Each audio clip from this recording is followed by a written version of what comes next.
So here's day 2 for the values and intention setting challenge.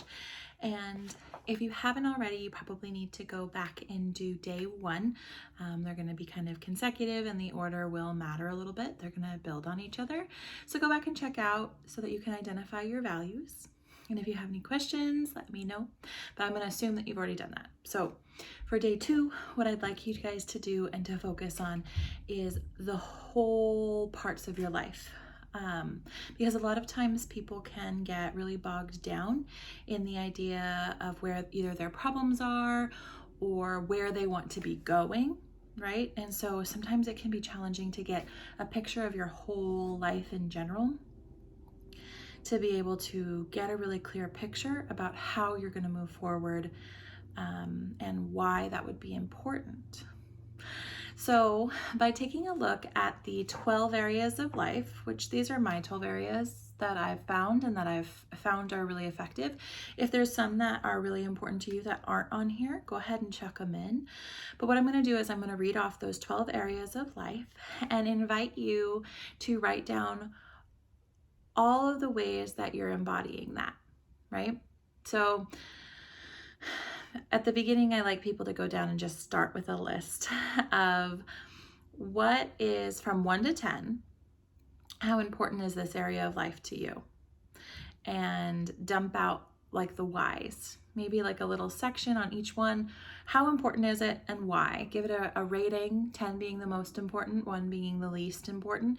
It doesn't matter what it is. Everybody's life is individual and that's really cool. And just figure that out. And I'm going to read them off to you so that you can do that now and then pause.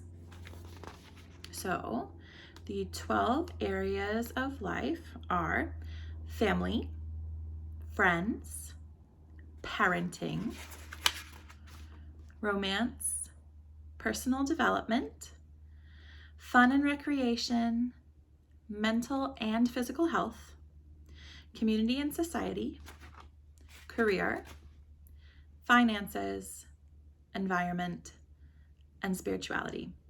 So again, for those, just go ahead and rate them 1 to 10, 10 being the most important to you, 1 being the least important, and then dump out a little bit of why and do a little bit of a writing on that. So go ahead and pause right now. Cool. Now that you've already done that first part, I'm going to have you go back through and do a second rating of how much time or effort is going into each one of those sections. And I'm going to read it again so that you can go back through and rate them, 10 being the most time and effort and 1 being the least time and effort. So I'm going to read them one more time for you so you can go back through. If they're already written on your page, that's great.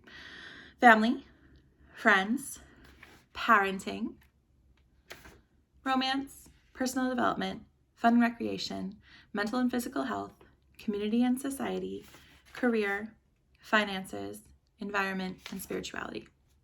So go ahead and rate those 1 to 10 for time and effort. This is a second rating. Go ahead and pause and take care of that now. Great. So now I want you to look at those kind of side by side on those numbers. On the first one, you've got importance, and on the second one, you've got time and effort, and you already wrote a little bit about what makes that important for you.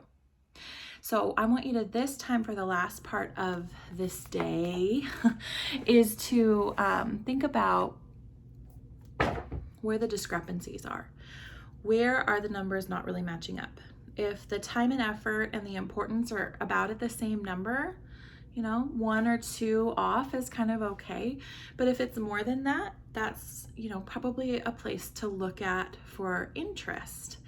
And why do I do this? Because like I said in the beginning, there's a lot of things that go into a really full, beautiful life. And if we get stuck only noticing one part of it, that's probably going to be the only part that we focus on. And how we're focusing is important. And we'll get to that a little bit later. But I want you to be aware of like the full parts of your life, because probably we're going to be able to take strategies from the parts that are going well or that have similar matchup, there's a low discrepancy, and apply it to the ones that are more challenging. I talk with my husband about this a lot. He has a lot of knowledge about football, And he thinks about football a lot, and he applies that in many, like the way that he thinks about football is very interesting, and it's very different from the way he sometimes thinks about work. And so we've been working on bringing football Pat to work, right? Because he gets a lot of success in the ways that he evaluates and helps other professionals evaluate football. So that's going to be one way that we use this. The other one is to lean into those places that maybe you're not aware of, need a little bit of effort. Maybe they need a little bit of love. So that way you can overflow the happiness and the fun into places where they might need it a little bit. It can be counterintuitive sometimes, but if you focus on, personal development or mental and physical health, a lot of the times those will bleed over or generalize into the areas that can be harder or feel like we have less control in, like career or finances, things like that. So go ahead and take your time to do that, and I'll see you on day 3 where we're going to take this a little bit further. Bye.